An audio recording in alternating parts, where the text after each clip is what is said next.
32 साल के इंजीनियर की दो तस्वीरें देखिए। एक तस्वीर में बिल्कुल इंजीनियर तंदुरुस्त नजर आ रहा होगा। दूसरी तस्वीर में इंजीनियर की आंखें बाहर आने को हैं, ओट सूज चुका है और चेहरे पर अलग अलग जगह सूजन के निशान साफ तौर पर पता लग रहे हैं। हेयर ट्रांसप्लांट कराने के बाद दो इंजीनियर्स की मौत हो गई।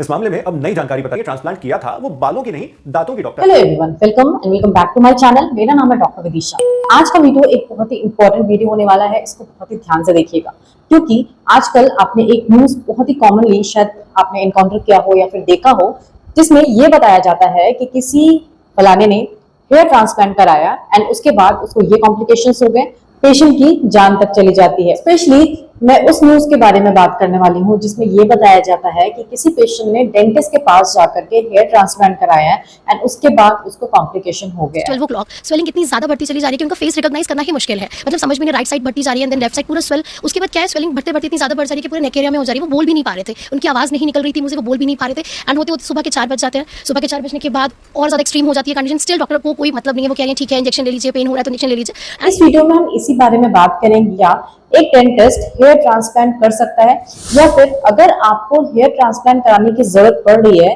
तो क्या आप डेंटिस्ट के पास जाने का ऑप्शन ले सकते हैं। इस बारे में बात करना इसलिए जरूरी है क्योंकि कहीं ना कहीं ये आपके ओवरऑल हेल्थ को बहुत ज्यादा अफेक्ट करने वाला है।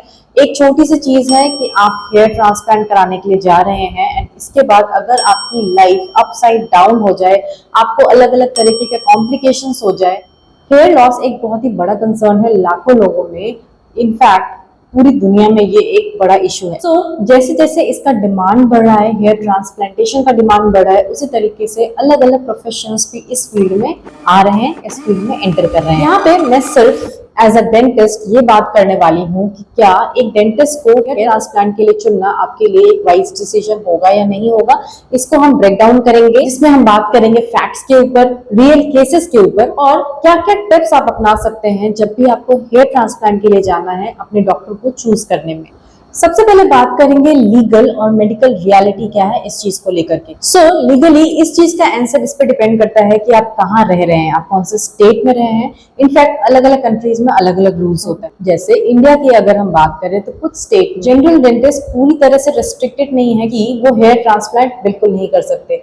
इनफैक्ट कई जगहों पे डेंटिस्ट हेयर ट्रांसप्लांट करते हैं। आपने कई बार देखा होगा कि डेंटल क्लिनिक होता है, साथ में हेयर ट्रांसप्लांट का भी क्लिनिक होता है। बट जो हेयर ट्रांसप्लांटेशन होता है वो एक तरह का माइनर सर्जरी होता है, जो इन जनरल अगर मैं बात करूं तो डेंटिस्ट इस तरह की पढ़ाई नहीं करते हैं। उससे रिलेटेड जो कोर ट्रेनिंग है वो डेंटिस्ट्री में नहीं आता है। स्टिल जिस डेंटिस्ट ने ओरल एंड मैक्सिलोफेशियल सर्जरी में पीजी किया है, एमडीएस किया है, किसी किसी स्टेट में उनको अलाउड है कि वो हेयर ट्रांसप्लांटेशन कर सकते हैं। कि उनको सर्जरी का एक बेसिक नॉलेज होता है। जहां तक जनरल डेंटिस्ट या फिर किसी और ब्रांच में पीजी किए हुए डेंटिस्ट का सवाल है, उनको लीगली ये अलाउड नहीं है कि वो हेयर ट्रांसप्लांट कर सकते हैं, क्योंकि हेयर ट्रांसप्लांटेशन के लिए जो नॉलेज होता है वो इन्वॉल्व करता है डर्मेटोलॉजी का नॉलेज। मतलब आपको स्किन से रिलेटेड पढ़ाई करनी होती है, जो स्कैल्प का हेल्थ है उसके बारे में आपको कंप्लीट नॉलेज होना चाहिए। इसके अलावा सर्जिकल ट्रेनिंग, जैसे कि हेयर फॉलिकल को एक्सट्रैक्ट करना, जिसको मेडिकली फॉलिकुलर यूनिट एक्सट्रैक्शन बोला जाता है, या फिर फॉलिकुलर यूनिट ट्रांसप्लांटेशन बोला जाता है। ग्रोथ के साइकिल के बारे में आपको पता होना चाहिए और ग्राफ्टिंग के टेक्निक के बारे में आपको पता होना चाहिए। साथ के साथ ग्राफ्ट को किस तरीके से हैंडल करना है ये भी नॉलेज होना चाहिए। In general most of the countries में ये रूल होता है, जिन्होंने डर्मेटोलॉजी की पढ़ाई की है या फिर जो प्लास्टिक सर्जन है वो स्पेशली ट्रेंड होते हैं हेयर ट्रांसप्लांट के लिए, they can perform hair transplantation. General surgeon जो इस चीज के लिए स्पेशली ट्रेंड हुए हैं। अभी आपने रिसेंटली एक केस सुना, कानपुर के इंजीनियर्स की डेथ हुई है क्योंकि उन्होंने एक डेंटिस्ट के पास जाकर के हेयर ट्रांसप्लांटेशन कराया एंड वो डेंटिस्ट एक्चुअली फुली ट्रेंड नहीं थे इस चीज को लेकर के। मतलब उनके पास ओरल एंड मैक्सिलोफेशियल की शायद डिग्री नहीं थी, वो सिर्फ एक जनरल डेंटिस्ट थे जो कि अपना प्रैक्टिस चला रहे थे, अपनी क्लिनिक चला रहे थे। 2019 में भी एक केस आया था जिसमें चेन्नई बेस्ड डेंटिस्ट ने हेयर ट्रांसप्लांटेशन किया 22 साल के लड़के के ऊपर एंड उस पेशेंट की भी डेथ हो गई थी due to post operative complications, या फिर पोस्ट ऑपरेटिव केयर उसका अच्छे से नहीं हो पाया था, जिसकी वजह से उसको इन्फेक्शन हुआ था एंड आफ्टर दैट उसकी डेथ हो गई थी। बाद में उस डेंटिस्ट को अरेस्ट किया गया। ये सारे केसेस इसलिए बताए जाते हैं क्योंकि ये आपको बताते हैं कि किस तरह से प्रॉपर ट्रेनिंग एक बहुत जरूरी चीज हो अगर आप किसी भी ट्रीटमेंट के लिए जा रहे हैं तो। इनफैक्ट इंडिया ही नहीं, टर्की की अगर मैं बात करूं, टर्की को मेडिकल टूरिज्म का हब कहा जाता है।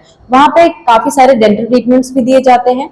इसके अलावा हेयर ट्रांसप्लांटेशन भी किया जाता है लोगों का, अगर कोई बाहर से टूरिस्ट आया है तो। टर्की को भी बहुत क्रिटिसिज्म झेलना पड़ा क्योंकि चीपर रेट में सारे ट्रीटमेंट वो लोग प्रोवाइड करते हैं, और जो क्लिनिक्स होते हैं बहुत ही रेप्यूटेड क्लिनिक्स होते हैं, बट कॉस्ट हाई रहता है सारे प्रोसीड्योर का, और आप कम पैसे में अगर देते हो तो कॉम्प्लिकेशंस होने के चांसेस बढ़ जाते हैं, जैसे कि ग्राफ्ट का सर्वाइवल नहीं हो पाता है या फिर ग्राफ्ट में नेक्रोसिस हो जाती है, जिससे पेशेंट को बहुत ज्यादा प्रॉब्लम फेस करना पड़ सकता है, लाइफ थ्रेटनिंग भी हो सकता है। यूएस की अगर मैं बात करूं तो बहुत सारे स्टेट्स यूएस में ऐसे हैं जहां पे बिल्कुल अलाउड नहीं है डेंटिस्ट को ये करना। अगर एज अ डेंटिस्ट आप वहां पे हेयर ट्रांसप्लांट करना चाहते हैं तो आपके पास डुअल डिग्री होना चाहिए मेडिकल का, otherwise state boards disciplinary action ले सकते हैं डेंटिस्ट के खिलाफ। अब बात करते हैं कि कौन कौन ऐसे डॉक्टर्स होते हैं हेयर ट्रांसप्लांट करते हैं जिनके ऊपर आप रिलाई कर सकते हैं। या तो उन्होंने पीजी डर्मेटोलॉजी में किया हो, या फिर प्लास्टिक सर्जरी में किया हो एंड बोर्ड सर्टिफाइड हो, उनके पास सर्टिफिकेट हो, या फिर हेयर ट्रांसप्लांटेशन से रिलेटेड उन्होंने एक स्पेशलाइज्ड सर्जरी की ट्रेनिंग ली हुई है, या फिर एक्सपीरियंस डॉक्टर जिनके पास जब आप जाएंगे तो आप केस से रिलेटेड एल्बम्स मांग सकते हैं, जिसमें आप ये देख सकते हैं कि बिफोर एंड आफ्टर पेशेंट का क्या रिजल्ट हुआ है, जिससे कि आप सेटिस्फाई होकर के डॉक्टर के पास हेयर ट्रांसप्लांटेशन के लिए आगे बढ़ सकते हैं। या फिर आजकल ऑनलाइन भी बहुत सारे वेरीफाइड टेस्टिमोनियल्स होते हैं या फिर रिव्यूज होते हैं, जिसको कि आप चेक कर सकते हैं ऑनलाइन एंड देन आप अपना डॉक्टर चूज कर सकते हैं। सो टिप क्या है, जब भी आपको ऐसा जरूरत पड़े कि आपको हेयर ट्रांसप्लांटेशन के लिए जाना है, आपको क्या क्या चीज अपने डॉक्टर में देखना चाहिए। तो सबसे पहले जैसे मैंने कहा कि सर्टिफिकेट्स आपको देखना चाहिए, सबसे पहले उनके क्रेडेंशियल्स चेक करने चाहिए कि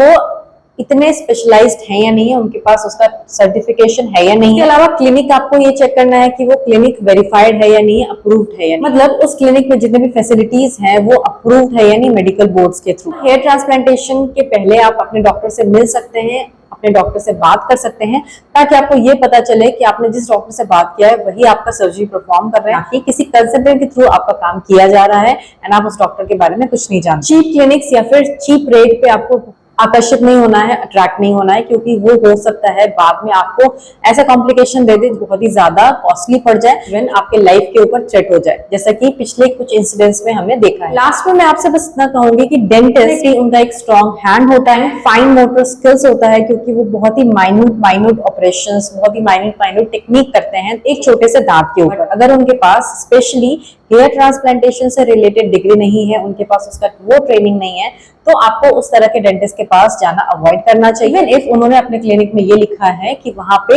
हेयर ट्रांसप्लांटेशन होता है, डेंटिस्ट को भी एथिकली ये सर्जरी नहीं परफॉर्म करना चाहिए अगर वो उन्होंने इसके लिए स्पेशली ट्रेनिंग नहीं ली है या फिर उनके पास वो डिग्री नहीं है, कि आपका हेयर, आपका हेल्थ बेस्ट डिजर्व करता है। इसीलिए हमेशा ऐसे प्रोफेशनल को चूज करें जो कि एक्सपीरियंस है, क्वालिफाइड है। इससे रिलेटेड अगर आपके पास और कोई सवाल है तो आप फ्री हैं मुझसे कमेंट बॉक्स में पूछने के लिए। मिलती हूँ नेक्स्ट वीडियो में। Thank you so much for watching, and अगर वीडियो आपको अच्छी लगे तो प्लीज चैनल को सब्सक्राइब कर लीजिएगा एंड बेल आइकन जरूर दबाइएगा, ताकि आपको इस तरह के इंफॉर्मेशन वाली वीडियोस मिलते रहें।